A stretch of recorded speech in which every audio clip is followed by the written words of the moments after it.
de la evolución industrial. Por medio de la acción colectiva, las naciones lograsen en su interior leyes de protección laboral para evitar la explotación de los trabajadores.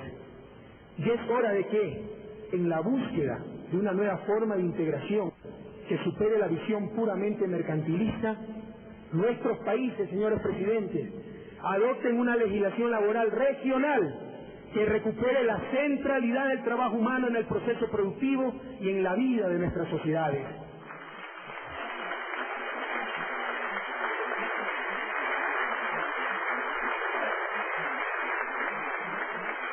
Y que evite este absurdo de competir deteriorando las condiciones laborales de nuestra gente.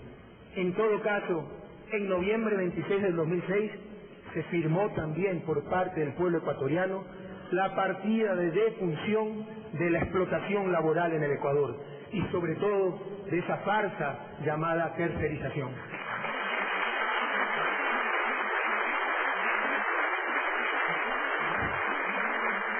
El eje 4 de nuestra revolución ciudadana fue la revolución de educación, salud y en general políticas sociales. Partiremos para ello del principio de que la inversión en el ser humano, además de ser un fin en sí mismo, constituye la mejor política para un crecimiento de largo plazo con equidad. Sin embargo, Ecuador es uno de los 5 países latinoamericanos con menor inversión social por habitante, siendo su gasto social per cápita aproximadamente la 4ª parte que el promedio de la región. Es necesario entonces revertir esta situación, para lo cual se requiere liberar recursos de otras áreas y básicamente del insoportable peso de la deuda externa. Por ello, iremos a una renegociación soberana y firme de la deuda externa ecuatoriana y, como ya mencioné, sobre todo, de las inadmisibles condiciones que nos impusieron en el canje del año 2000. No obstante lo anterior, los países exitosos no solo han tenido un alto capital humano, sino que también han sido sociedades motivadas, con energías intrínsecas, mirando juntos hacia los mismos objetivos, socialmente cohesionados, conjunto de características que se conocen como capital social. Lamentablemente, en las últimas décadas es claro el deterioro del capital social del Ecuador, fenómeno que en gran medida puede ser vinculado a una estrategia de desarrollo basada en el individualismo de mercado y a los programas de estabilización y ajuste estructural, frecuentemente diseñados en función del cumplimiento de compromisos externos, obviando los grandes compromisos nacionales y de esta forma fracturando la cohesión social. En consecuencia, nuestra política económica integrará explícitamente sus efectos sobre el capital humano y social. Vaya palabreja, capital humano, lo utilizo solo como recurso metodológico porque, insisto, el hombre no es un factor más de producción, es el fin mismo de la producción, considerando su preservación como fundamental para el desarrollo y por encima de temporales y muchas veces aparentes logros económicos. Y los logros económicos, por eso la macroeconomía ya ha perdido todo sentido, se basan en deteriorar las condiciones de vida de los ecuatorianos, porque con este bombardeo de esto que le hacen llamar ciencia, pero está más cercano a la religión que la ciencia, nos han convencido que el fin último de la economía es controlar la inflación, así la gente no coma, que el riesgo país es lo que debe regir nuestras decisiones, que los aplausos de los organismos internacionales son el mayor síntoma de una buena política, y para que vean el grado de decadencia en nuestra capacidad de análisis y el entreguismo. Muchos analistas ni siquiera ponen en sus análisis económicos la tasa de empleo y de desempleo, parámetro fundamental para medir el éxito de una estrategia económica.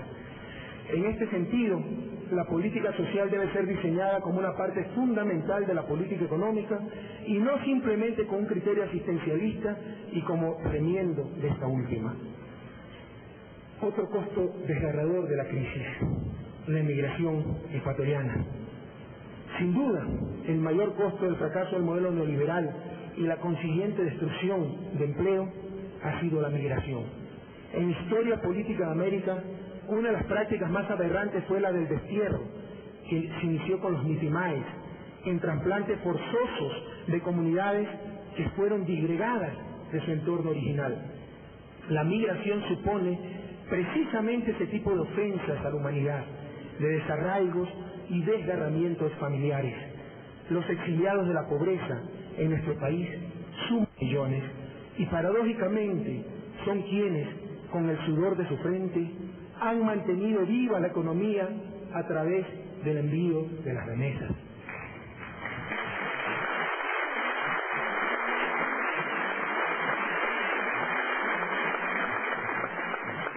Mientras los privilegiados despachan el dinero hacia el exterior.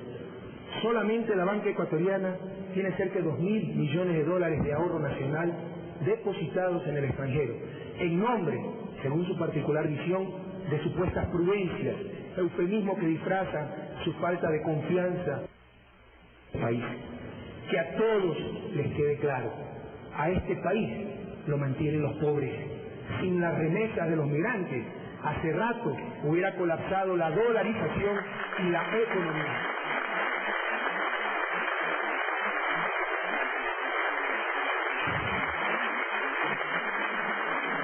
Un agravante a esta situación consiste en que los millones de migrantes, pese a su esfuerzo de patria a sostener en gran parte la economía del país, ni siquiera tienen representación política. Esta situación inadmisible se empezará a corregir desde la próxima Asamblea Nacional Constituyente, donde habrá 3 asambleístas por parte de esa quinta región del país, los hermanos migrantes.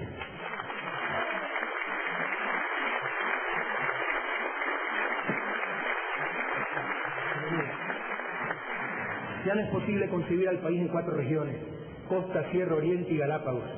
¿Qué de esos hermanos y hermanas, 3 millones en el extranjero?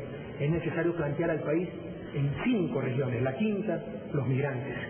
De igual manera se dará a los migrantes representación legislativa permanente y se creará la Secretaría Nacional del Migrante con rango de ministerio para velar eficazmente por el bienestar de nuestros hermanos en el extranjero y de sus familias en la nación. En este punto quiero presentar mi más profundo agradecimiento al hermano pueblo español, a Su Alteza Real el Príncipe de Asturias,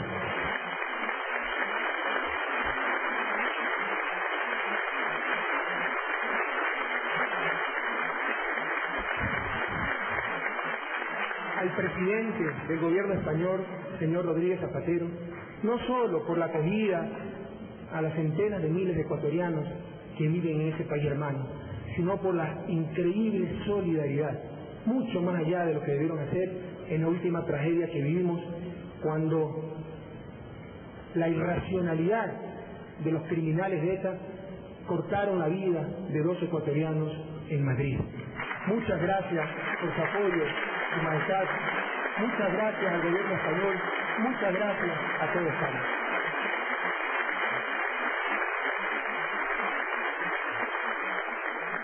Y a las familias de los 2 hermanos muertos por los atentados de ETA, nuestra total solidaridad, queridos compatriotas.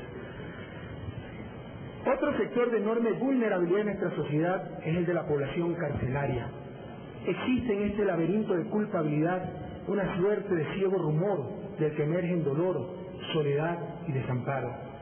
Sonará raro que en un discurso presidencial se mencione a la población carcelaria. Hemos dicho que nos vamos a ocupar de los más postergados y eso es precisamente lo que vamos a hacer.